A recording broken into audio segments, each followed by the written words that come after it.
Alright guys, and how you going?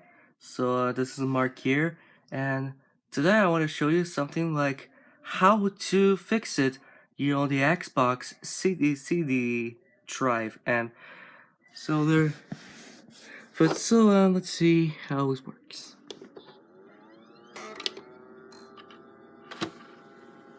So yeah, this is working. And let's turn it off.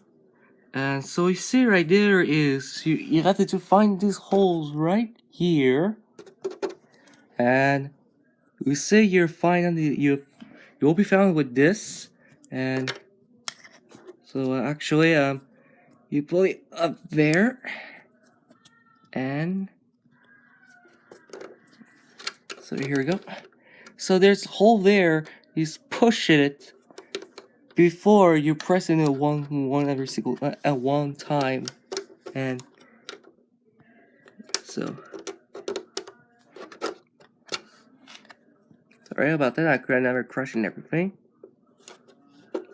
Alright. So so let's see. Alright, here we go.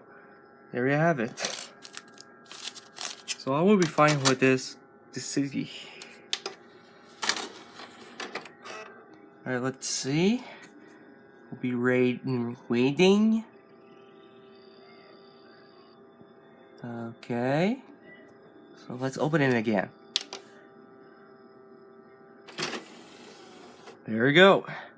It's working. It still absolutely work.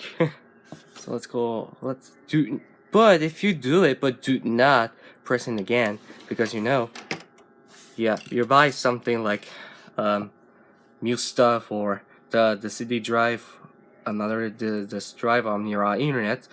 So that's the videos. So bye guys, and enjoy it.